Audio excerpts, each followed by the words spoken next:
You are welcome in the National Museum of Beirut. We are very proud of our museum and especially of the collection that is present and that is on display in this museum.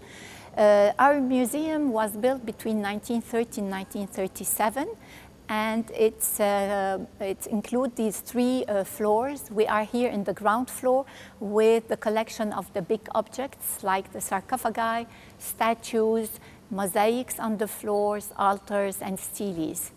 On the first floor, we have 70 showcases with different objects through a chronology, and we have mainly objects of small sizes inside these showcases, like small flints or statuettes or bronze items, jewelry, glassware, etc.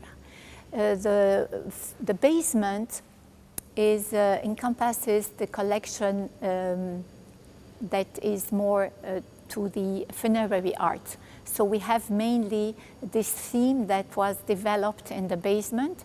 The basement was opened to the public in 2016, so it's quite recent.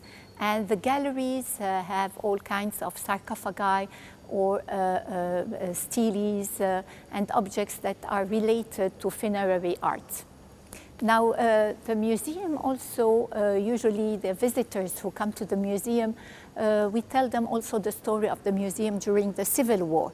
You know that the museum was closed between 1975 and 1991, and during this time it was quite an important place for the people who were fighting around the museum, especially that the museum was located at what was called then the Green Line, that was dividing two parts of Beirut.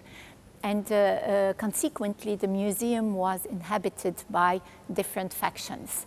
The director at the time, Emir Maurice Shehab, decided very quickly, actually, to remove the small pieces from the first floor galleries, showcases, and he put them in a safe place that was the basement of the museum.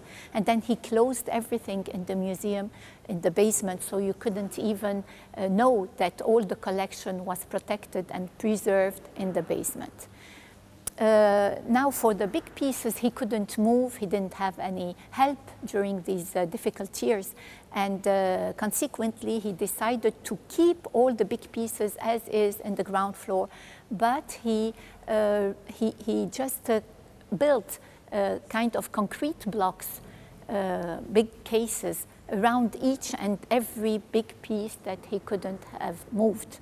And then the people coming inside the museum used to say everything was stolen, there was nothing left in the museum. Actually, this was very wrong, as the whole collection was preserved.